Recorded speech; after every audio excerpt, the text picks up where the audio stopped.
Hi guys, welcome to this new podcast series called A Little More Light.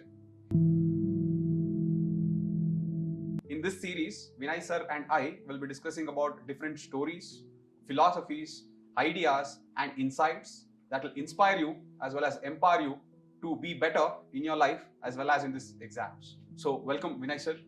It feels Thank odd to you, welcome thank you you. to your own show. Thank you, Sudeep. No, it is our show. It is show of insights, I guess. Thank you, Yes. sir. So, how are you feeling, sir, after coming back from all your political, endeavors and achievements to come back to the institute? So, how do you feel about this, sir? Yeah, I've learned so many lessons. What one can learn in 10 years, that I've learned in 3 months, I think I should say that. And after coming back to institution, so as much as feel I belong to politics, I so much belong to institution and to the students here. So it is good enjoying and slowly getting into the role of mentor again for UPSC aspirants. Everything is good. We wished you, sir. So did the students. There were a lot of demand. Where is Vinay, sir? Where is Vinay, sir? Especially during that interview period where a lot of people wanted you to take the marks. No, in fact, I missed that phase actually. So mock interview period, where I used to interview Correct. so many students across India. So I actually genuinely missed it because I used to learn so many things by interviewing others, by guiding them. And this year I'll be there for them. I'll be there during the mains phase also. And I'm so happy that you were here and you voluntarily came up with this wonderful idea about discussing about philosophy, things that affect UPSC aspirants in general, anyone's life. So I'm very excited to have a conversation with you. Thank you so much, sir. Thank you for providing me the opportunity, sir. And sir, before we start off with the topic, the students are curious to know what is your future. Are you going to stay here? What is your plan of action? Will you be available to them? So if you can just address for a few minutes about what exactly is running in your mind, so that they also get a clarity of what they can expect from Vinay sir as well as insights in the coming future. So that correct. I was away from the institution, like I think for 6 to 7 months, completely away from here. I was not able to give any time here. What I believed was that if I had to create a solid base in Davangere MP constituency, so I had to be there full time. Almost like 24/7 I was there. Our team did wonderful work. I was able to create a strong foundation, and as an independent I contested, and I was denied ticket. Yes. So then I went independent, contested as an independent, but I was expecting more than 1 lakh votes, and I got somewhere around 43,000. So which is decent beginning for a starter. And then here I have taken a very small break.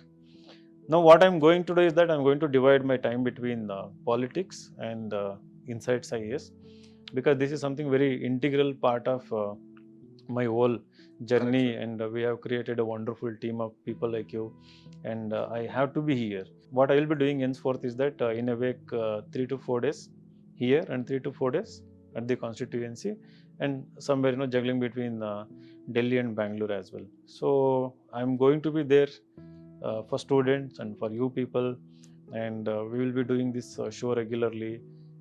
The thing is, I like doing this. So I have. It is not that I have shifted my passion from civil service to politics. So the passion is equally divided because they're interconnected. This interconnectedness I realized when I went to politics, because it allows me to grow personally. At the same time, it allows me to contribute to the society in multiple ways. So I think. So what I would like to tell everyone is that I'm going to be here. I'll be evaluating essays. I'll be there for interview guidance. I'll be there for mains answer evaluation, and in any way general guidance. And you are also doing the same thing for so many years, and you have contributed toppers. So collectively, we will help as many students as possible to emerge as toppers. And if you remember when Sidramaya sir came, for felicitation, we had launched Mission 100. Correct, sir. So I have this dream of contributing 100 toppers from Karnataka. Yes. So I think we should all together realize that dream. 100%, sir. And I hope you keep inspiring the students here as well as inspire the people of Davangere as well. So it is reciprocal. Yes, sir. So I'll do that and get inspiration from you and students as well. We will keep doing this. Sure, sir. And today's topic that we have chosen mainly is something that exemplifies what you did in Davangere. So I hope when we are discussing about this topic, a lot of narratives, the analogies, the stories, the experiences that you have had in Davangere will come out that will help inspire the students as well as also give them a perspective of what life should be. Correct. And how a decision making should be done. So I hope this is something that we can discuss, sir. Definitely. Even I'm very eager to talk about all those dimensions, all those things. Okay. So today, the topic that we are going to discuss has a very profound influence on every individual's decision-making abilities, the way they live their life, and the way they process their identity. And the topic today is the power of no. One thing what you should understand is saying no is one of the most difficult yet liberating decisions that we can make. Saying no to social invitation, it can be saying no to an additional project in the workplace, or it can be saying no to the social expectation that is put upon us. All these things, saying no is something that is very, very critical that you have to develop as a skill, because it is necessary for you to lead a life that is more fulfilling, that makes sense and has a balance. So, sir, the topic that we have chosen today is the power of no. So wonderful topic. Yes, thank you, sir.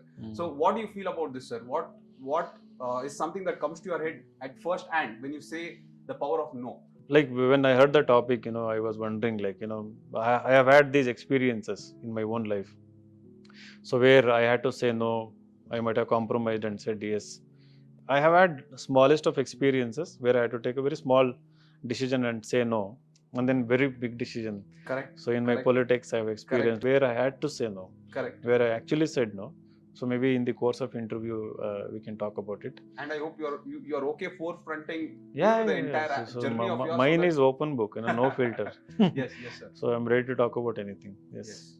Sir, so starting off to just kick off on the concept of the power of no. One question that usually runs in me is this power of no underestimated in the culture of India? That is if you take the Indian culture, we have the identity to always have a good outlook, to be very submissive, to be very conformist in whatever we are being told to. So that will push us to not tell no to anyone. What do you think about it, sir? Is it ingrained in our culture to underestimate this power of no? Very much. The reason I can think about is that we lack that fundamental freedom to say no, we Indians. And the source of that freedom should be, our own economic well-being, our own well-being in the society. Correct.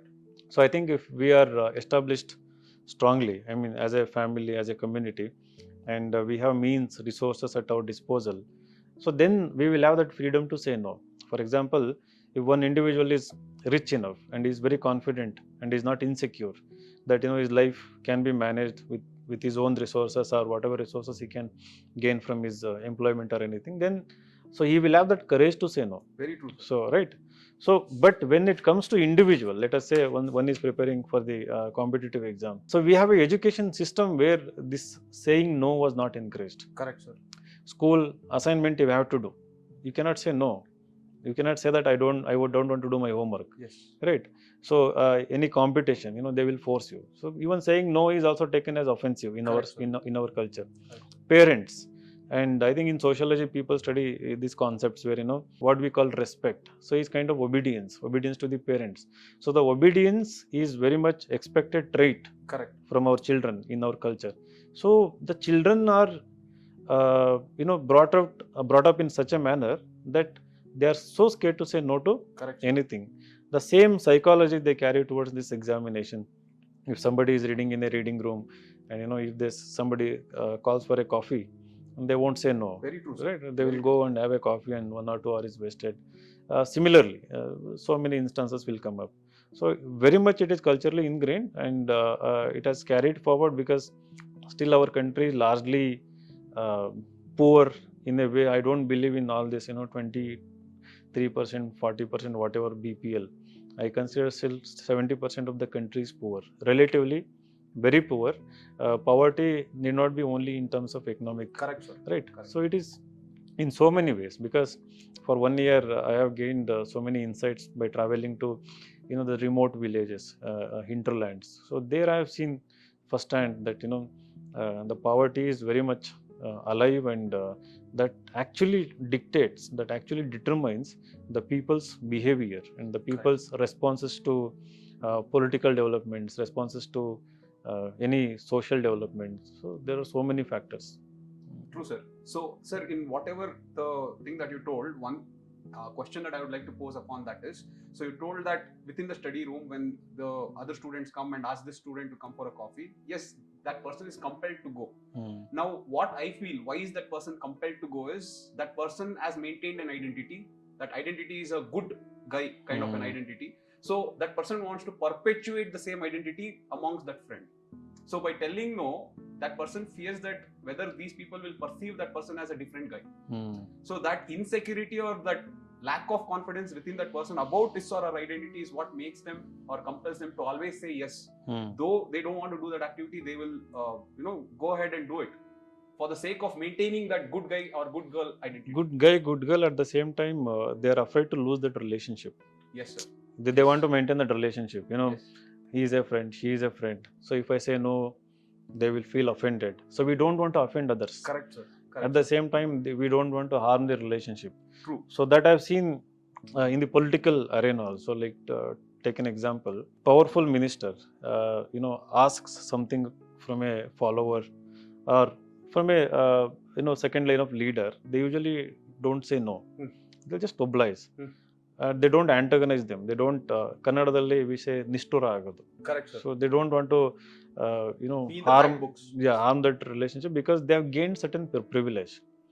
They don't want to harm.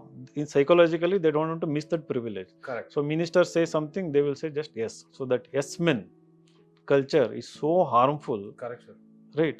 In a political context also, when an individual is preparing, as you rightly said. Sir, one more thing that you told is the courage, sir. The courage to tell no. Now the problem what happens is when a person develops that habit of telling no, that person is branded. Either that person is branded as rebellious, or that person is branded as someone who doesn't accept the norms of the society, and hence that person is looked upon as branded as arrogant also. Yes, arrogant. Yes, that's the correct word, sir. Arrogant, an aberration. So what do you feel, sir? How do that person cope up with such branding of their identity just because they're telling no? And you might have faced that also. So you can bring up your own personal examples of how branding of such things also made you mend your ways, or you made sure that no, I'll not mend my way, I'll make my way, my own way. So you can definitely bring out your experiences to tell that. See, for that, first of all, one should have understanding of their own personality.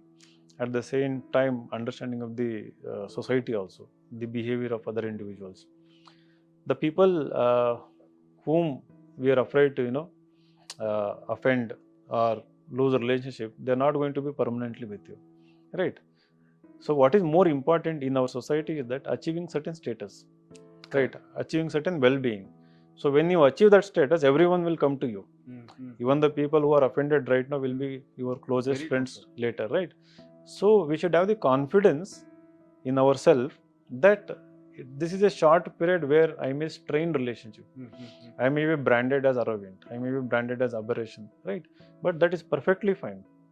Meanwhile, what I am doing is that I am developing myself and I am maintaining my individuality, right? So let them think themselves as an outlier, right? Outlier in a particular setup. That again, that notion should be backed up by good amount of hard work. Correct, sir. If it is just a wishful thinking and just they are thinking that I'll become something else tomorrow and these people will come together, so that doesn't work. So if you have taken a decision to say no to them, then you back up that with lots of hard work. Correct. Develop yourself. Another thing I have seen is that when you become better individual, right, in terms of knowledge, when you see progress within yourself, then you slowly start attracting everyone. Very true, sir. And you will gain the power to say no actually. Correct. Right. And so that will be respected also. You will be respected. So correct, that sir. I think stems from confidence and one's attitude, towards how they want to work hard, everything. True, sir. That's a very good point, sir. So you told about developing one's confidence, developing one's character and building oneself. So now coming to a different perspective of the power of no. Now in the initial period we spoke about the power of no taking an external environment or validating how these people or other people will do to our power of no. But now coming to oneself, where every activity that we do every day, we don't have that ability to say no to ourselves. Correct. It can be, trying to play more or trying to eat more or trying to relax more. This is where we have to draw a line where this is this is the amount of time that I'll dedicate for this activity, and that is it. This is where we are failing, sir. What do you feel about it? No, that is very much true. The most difficult thing is having self-discipline. Telling no to ourselves, our urges, going out of our self-control, right? So I think that telling ourselves no, I don't think it comes through certain influence of culture or education system or anything. I think we have to discover. It's an innate ability. We have to develop that innate ability. So it is not something that I learned from my father. I don't think so. Correct, sir. Because the setup I am growing, the setup I am being right now in, is totally different compared to anyone who could influence. So that ability, I am self-realization, self-actualization, whatever you call, right? So I think that one can develop when they have a clear goal. So like you want to be like this, right? So then like you want to be an IAS officer, right? So or IPS officer, physically you need to be fit, right? So then you have to be very much disciplined. Correct. To manage this exam preparation within 1 year or 2 years. They might not have been like that before, but once they come here, I think the very brief answer is that your goal must be so strong that should motivate you, to say no to yourself. Correct. Food habit or fitness related or any other distraction. I've seen many people getting distracted in the course of preparation, falling into relationship, or getting distracted because they have some domestic problem back at home, leaving the preparation and getting into another job and forgetting the larger goal. So I think risk taking ability is something that comes when you have a bigger goal. Correct. And it's okay to lose that goal. I mean, not to reach that goal sometimes. Exactly. The process while taking risk and indulging in will make you better than who you were previously. Correct. Right? So we feel we may lose opportunity, we may lose this and that, but innately you will be a transformed personality. Very true. So very very mature personality and a strong personality. So you're telling that the process, believe in the process, not the outcome. So Correct. if you believe in the process, automatically you will learn the power of no within yourself. Correct.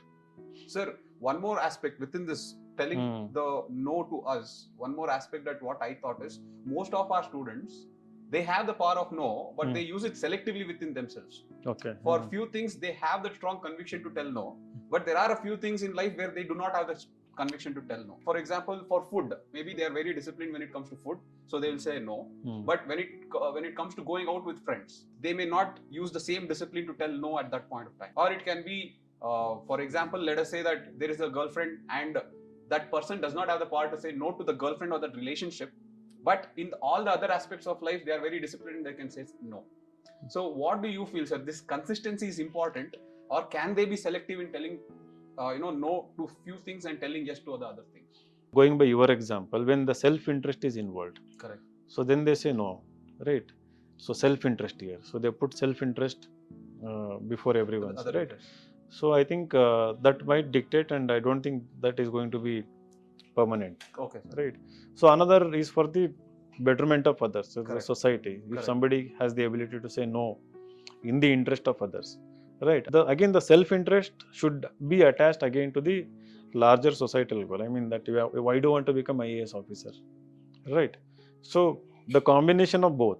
So I think will help ensure consistency. Like I have to say no because as an IAS officer, I'm going to build homes. I'm going to build good schools, right? If I say no today, right, tomorrow, using this time, extra time that I'm getting now. So if I improve myself, so tomorrow I can contribute to others.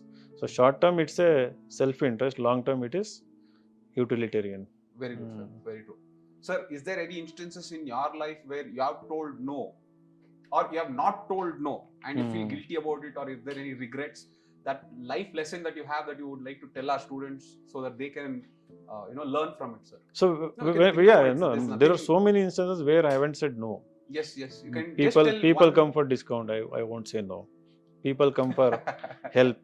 So I have never said no to anyone who comes to come for a help or anything. So I rarely say no to any individual who seeks help or something, So even at the cost of my resources or my time, I have said, majority time I have said yes there. No, in the recent political development, when the ticket was missed, when somebody said no to my ticket. Correct, sir. So then I decided to go and contest as an independent.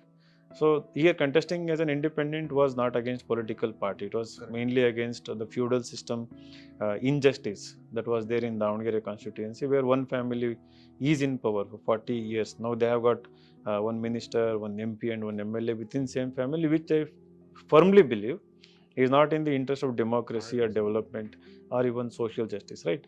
So I said no when there was a this reconciliation, or Correct, sir. the sandhana, what we call, was going between myself, CM, and our religious mutt guru and the minister. So then there I had to say no. No, in the sense when they said withdraw from the contest, I said no. For some perks and privileges. Yeah. So that was the toughest decision I had to make, because if I had said yes at that time, if I had withdrawn myself, today I would have enjoyed lots of privileges. Correct. Being close to CM and other things and all. So at that time I had to say no, because I had the interest of people in my mind, and at the same time the long-term example that it would set, right? So in politics, maybe for the youngsters, because this risk I had to take to set an example also. So at the cost of Very my true to own, this. at Yes, the sir. cost of my own political future or career also. At the time it felt so, but I don't think it is going to harm me in any way.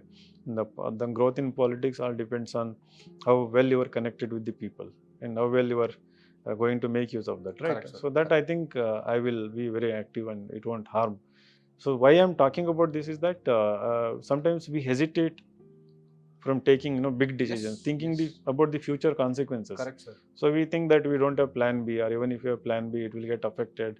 We will have to face negative consequences. So leave it. It's a future, right? So we don't know what is going to happen, and even if there is going to be an adverse situation, we should be smart enough to navigate through and use it as a pedestal or a step to rise from that again. Also, I think Correct. that smartness we have to develop, and also I always prepare myself for the worst possible outcome.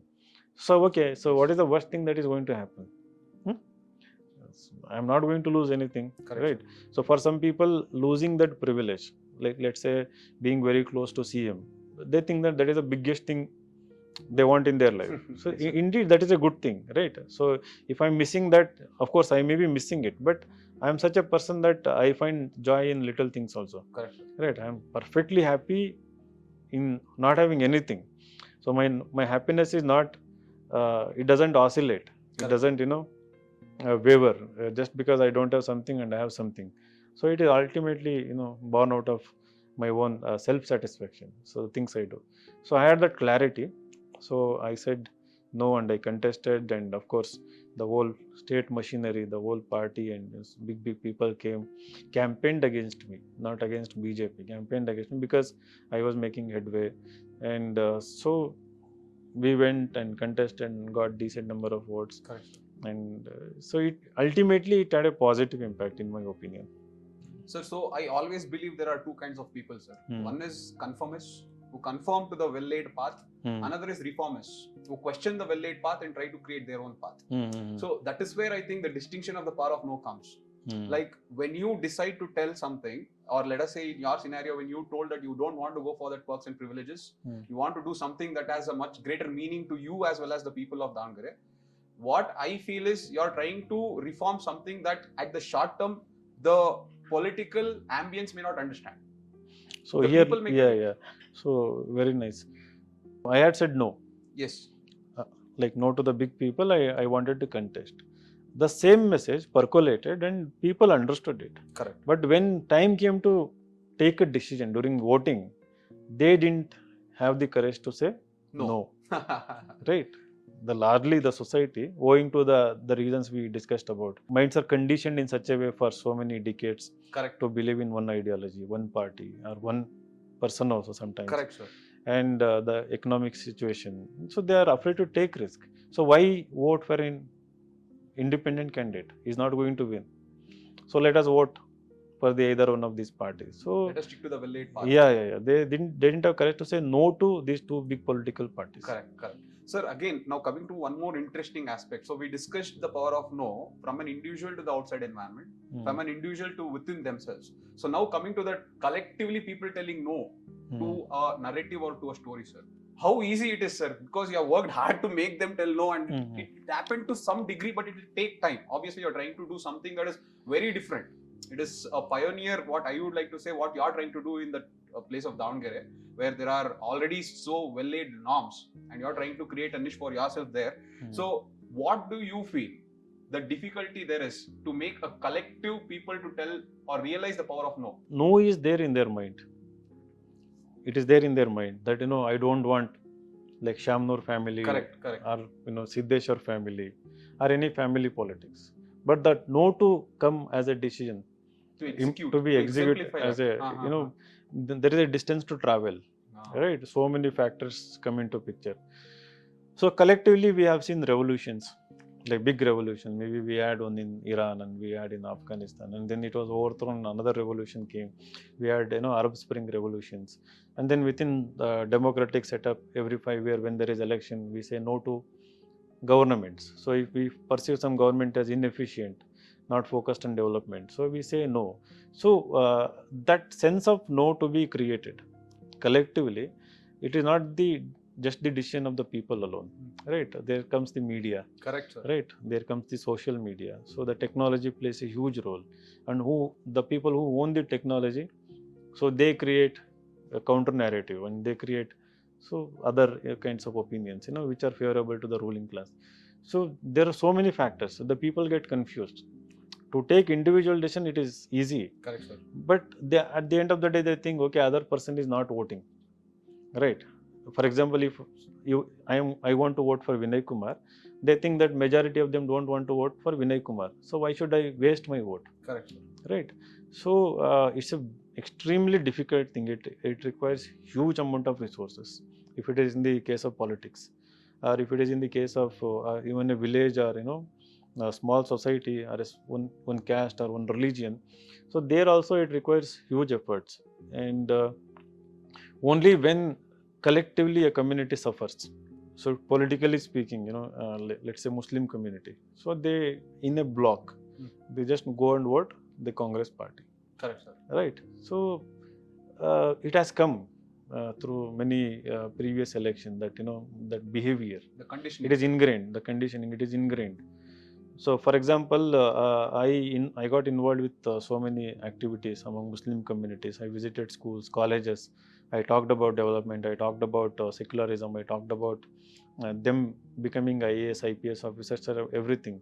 So before CM came and campaigned, I was confident, like, to get 20-30% of votes. After he came and said, if you vote for Vinay Kumar, it is akin to voting to BJP government. So I got 0. In wherever I got 0 in certain booths, it is in the. I don't blame them. No. That is so not at all. I'm blaming. So it is very difficult to break for any individual, because they are scared. Like, if you vote Vinay Kumar, BJP will come to power. The behind the decision making, there is a fear. Correct, sir. Right. Correct. So sometimes fear can drive collective saying no.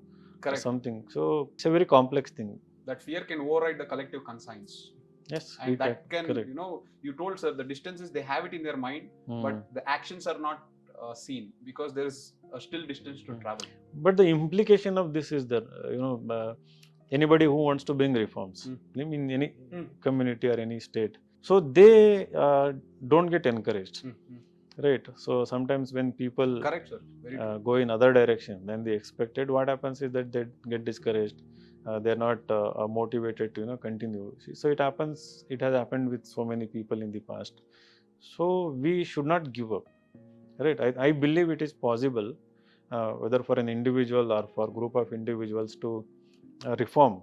I mean, if that saying no is impacting that group or even the nation, so if the small group of people are trying to reform that for a good cause, so I think through persistence and through some kind of smartness, so I think we can do it. I think you need both, sir. Consistency, persistence, smartness, and patience. Some creativity. Patience is required. Very true, resources are also required. But I believe that you will get there, sir. Making that distance more shorter for them from that mind to action. So we have to make. I have seen in rural areas, how the education system has suffered, how the health system has crumbled, and how the the plight of farmers is goes unaddressed. So there is no way to vent out or get grievances addressed. So Correct. there are so many issues. Sir, now coming to the same no that we are speaking about, I believe there are two types of no. One is tactical no, where you're cognitively telling no because you have some other strategy made in your mind. Another is genuine no. Genuine because you are empathetically telling no. Because you believe that there is an experience that you want to gain or you want to lose by telling no. What do you feel, sir? Tactical no and genuine no, are these two fair in a person to do it? Or tactical is not something that should be done, it should purely be a genuine no? What is your take on these two types of no? Of course, like genuine no is important, but tactical no is so important in politics. Okay, Right. See, at the end of the day, what I firmly believe is that whatever no you are going to say should help you, right, and should help others also. So at the same time, saying no is really difficult actually, right? So whether it is tactical or genuine no, so people will have so many calculations behind that, before saying that. So they should understand like how it is going to help them, how it is going to help people around them. So if it genuine help is born out of empathy, so I welcome that kind of no more prominently than the this tactical no, because at the end of the day it is going to create goodwill, the genuine no, right? It's going to create self-satisfaction within you, right? In the short term, tactical no may gain you something, but I think genuine no will take you far. Basically what you're telling is let it suit the circumstances, but predominantly it should be a genuine no. Correct. Because genuine no is something that will have a long-term vision and it will take you more further. Correct. It will maintain the relationship that you have. Sir, now since we have discussed this power of no, and we also have seen a lot of students within our community themselves, they suffer from realizing this power of no. What are few techniques what you would like to tell where you feel that they can start expressing, sir, that power of no more? So one, I think they should come prepared. Like for example, let's say why people are afraid to say no here in the UPSC civil services. They always think that they lack preparation. Correct. For example, my time is going to be wasted. Correct. So I need to study optional. I haven't studied optional enough. Right. I want to do CSAT. I haven't practiced enough number of questions. I want to give mock test. So if I say no, or if I don't say no, just go with that. Right. I think they will be afraid of so many things. So I think they can develop the saying no attitude only when they know that when they have a plan in place. Correct. Right. So within this month, within this week, so I have to complete these many things. Right. That clarity should be there. Correct. And also, as we discussed earlier, it's okay to be offend someone. You are not going to lose anything. The same people will come back, right? So I think. So at the end of the day, what are we going to lose out? We are going to lose out on a few small things, but at the long term, when you achieve something, people are going to come to you. So I think that is a very good point, sir. Sir, one thing what I would like to tell is within the cultural setup or rather than telling culture, we have a place where the gender roles are defined beforehand. Like this is what the males have to do, this is what the females have to do. So in this well-defined gender roles, I feel that the females will have to develop the power of no even better than the males. If they have to overcome this stigma, overcome this prejudices and barriers, this is where the females have to develop the power of no even much more greater compared to the males. What is your take on that, and how do you feel a female can develop that power of no, sir? Because it is not easy in a society where they can tell, no, I don't want to get married within 30. No, I don't want kids. No, I want to be ambitious.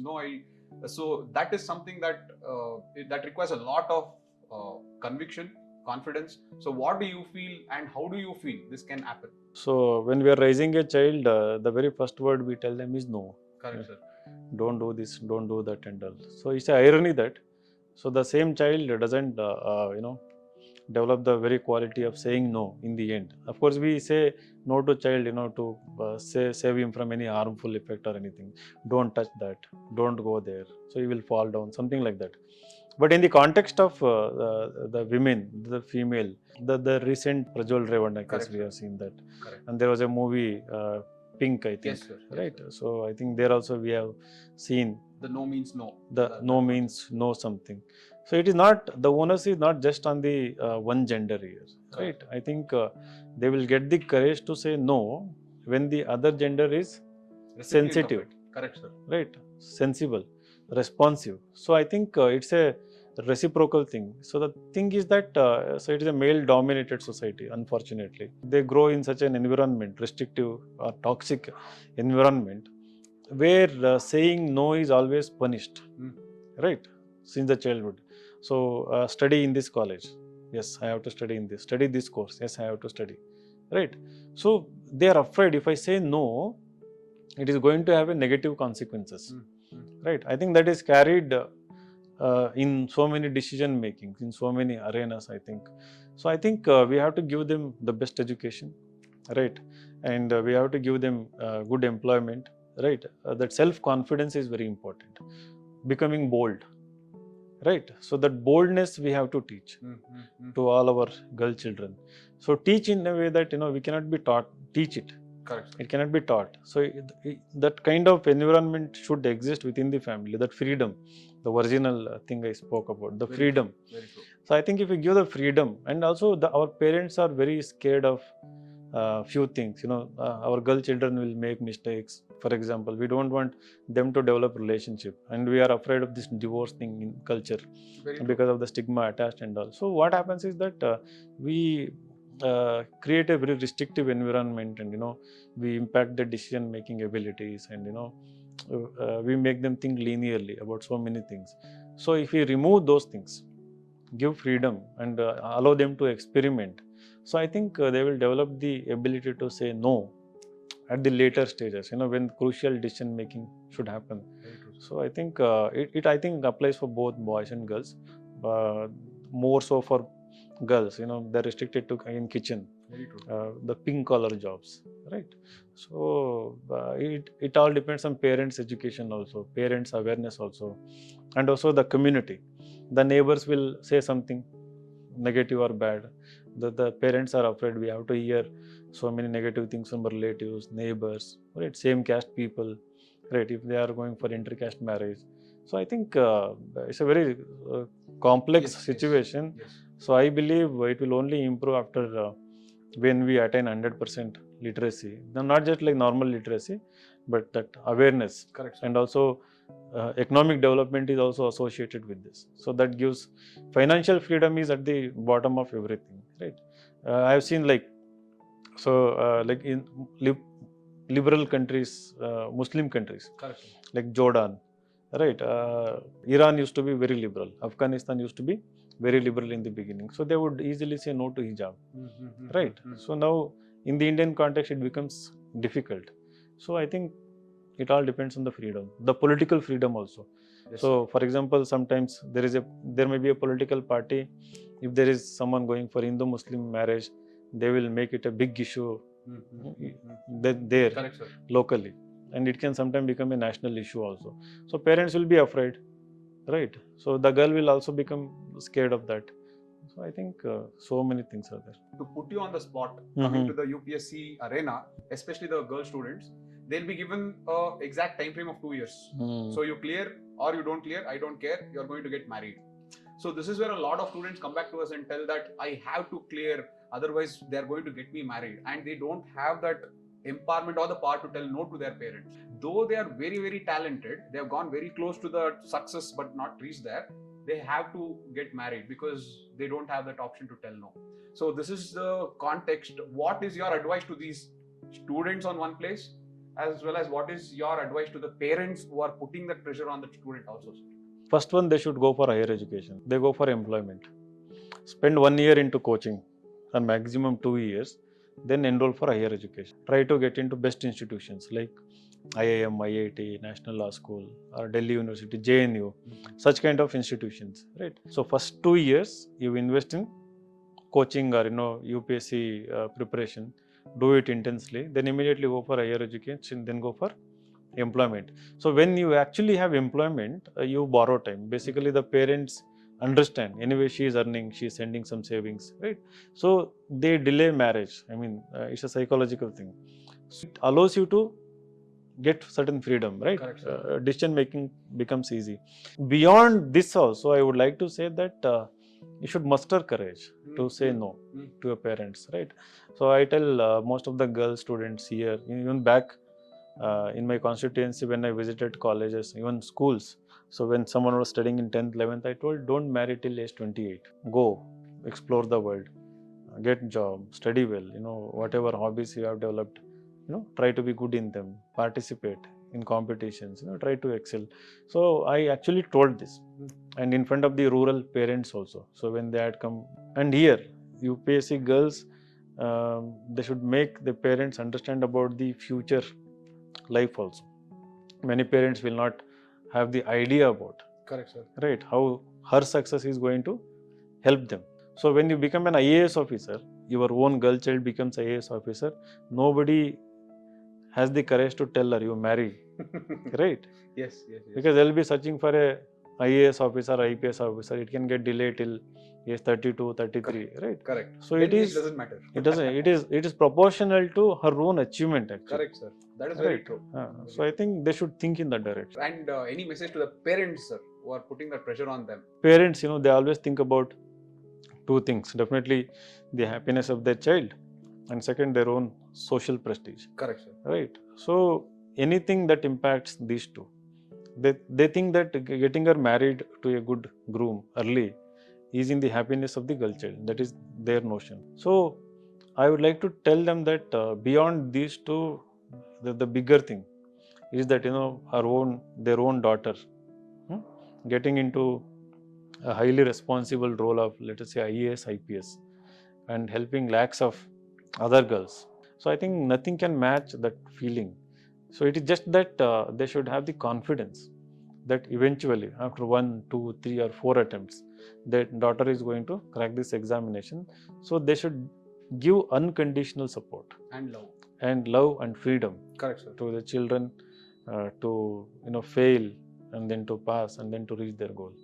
Sir, I am a reader of a person called Paul Bloom.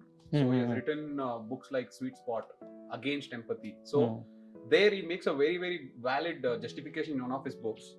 The power of no will come to anyone if there are 4 instances that comes to them, sir. One, that person says, when you know that you are going to get some meaningful experience in the future, you will decide to tell the power of no. The second instance that person says is, Paul Bloom says is, if you know that you are going to make an impact in your life or in the lives of many, then you will get that power of no. The third is, if you are going to set a narrative to tell a story about yourself to you or to others, then you get the power of no.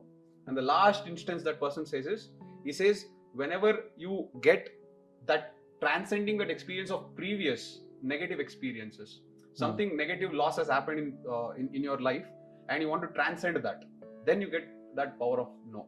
So Paul Bloom very excellently, he's an American psychologist, so he gives these are the 4 important dimensions that pushes a person to tell the power of no. So basically, to give my instance, when I used to work in my IT industry, when I decided to take up UPSC, I did not inform them that I was doing my IAS or UPSC. I just told them I want to study, so I'm going to quit my job. So then, actually, to appreciate this, the CTO of the Edorai Technologies came to me, he sat next to me. I still remember his name is Venki sir. So I love you, Venki sir. So he sat next to me and he told, Sudeep, I know who you are. You can continue with the same package. You can attend only half of the work and half of the day you can go back and study. Because I was in a dilemma for weeks together. What to do? Should I quit my job? So then when I told no, it was mainly because of the narrative that I was telling myself. That I'll be an IAS officer. I'm going to do huge things in life. So I took a no. I told no, I quit my job. So after that, my journey started. In the UPSC, I gave my 5 mains, 2 interviews, nothing happened. So then the regret started setting in. But what made me not to regret more was the plan B, sir. The plan B was the Insights IAS, which helped me stand on my own, which gave me that belief. And that is when that power of no, I had no guilt on that no, because my contribution to the students, the meaningful experiences that I started having at Insights, that helped me stand convicted to the no that I had taken there. What I believe is these are the 4 instances where you constantly keep wavering here and there, but if you don't have to feel guilty about your no, you either have meaningful experiences, the impact that you do, or you transcend the previous negative experiences that you have in your life. Setting the narrative. Correct, and setting the narrative to yourself. So I believe that this is something that a student has to look for when they want to feel that they have to express their power of no. So one thing you said is about regret, Correct, sir. So many people don't say no because they think they are afraid of regretting it later. So what if I regret this particular decision later? So I think we should not be afraid of the word very regret. So you have taken a decision, whatever be the consequences, you have to live with it. So if you're making a decision, if it doesn't help you, so I think we should not regret it. Instead, what we need to do is that we have to make a better decision in coming days. So it is always possible to rise from ashes, correct, like phoenix, whatever be the situation. So that also we have to understand and be confident about. Like for example, I met this guy. Okay, I don't remember his name. During the course of this politics, so I think he had made some huge losses by experimenting so many businesses. So this guy came to me and told me that, now I'm totally bankrupt, sir. The only thing that is left is my life and I want to die now. So I told him, like, you don't have anything to lose right now. You're totally free now. That's the most powerful thing to use. So you are a free individual. There are so many stories of rags to riches, right? You can experiment right now. So I told him, go to a powerful politician's house. Don't talk to them. They're all powerful people. Come there. Selflessly, you just help them. I mean, whatever. So do everything. Rise from ashes slowly. Build network. Gain the trust of these powerful people. So they definitely want extra hands. So you never know, your luck might strike. Very true. I don't know where he went, what he's doing. So I've seen when people of such situation, they are not afraid of death anymore because they have prepared their mind for the death. Sir, and what do you intend to tell about Manasa ma'am's statement that yes is for survival, but no is for thriving? What is your take on that? Manasa ma'am is very intelligent. She has said good thing. Yes is, what is that? Yes are told by people for mainly survival. No is basically for thriving. Yes is for survival. No is for thriving. Very good. No transforms you, right? Yes, sir. You take a risk and then you face a challenge, and when you successfully face that challenge or even unsuccessfully face that challenge, you are slightly a better person than you used to be. So it's a thriving. So it is not just the survival status quo, right? Yes. So it have no meaning in life. You just survive. Thriving, progress. So you are making a progress, and then you'll get the courage to make a bigger decision in future. Correct. Right. And you have allowed your own personality to take bigger challenges, more bigger roles. Correct. Right. So I think from that context, if you see, the most powerful politicians have most powerful network.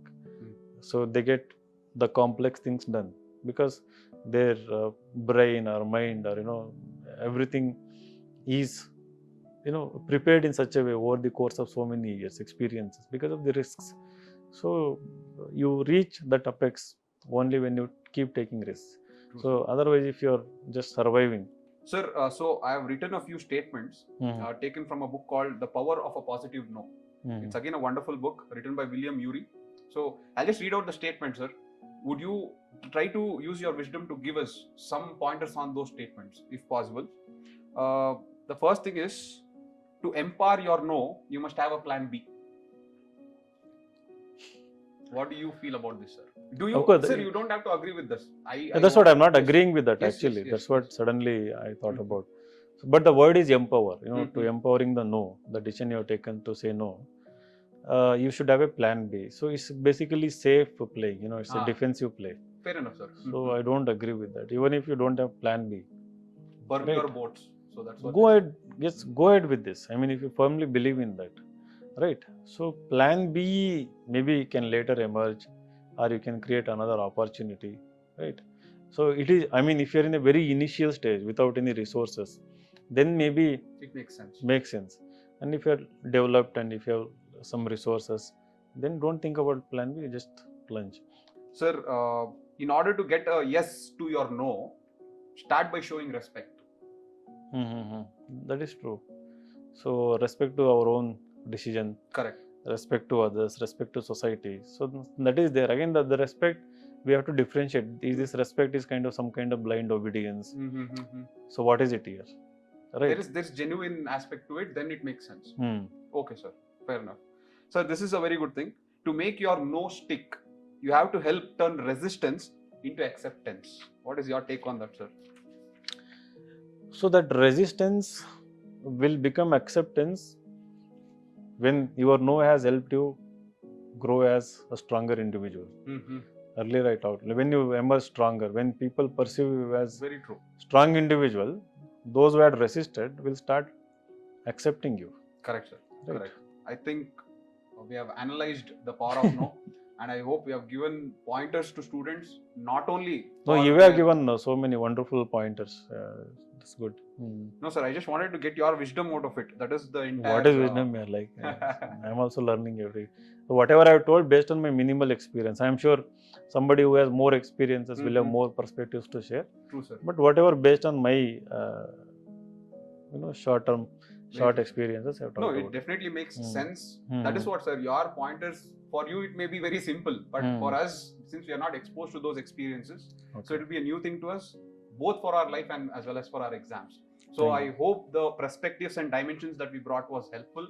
One thing what you should realize is saying no is a very simple yet very, very powerful tool that can define your boundaries, that can prioritize your well-being, and that can make you lead the life that you want to lead.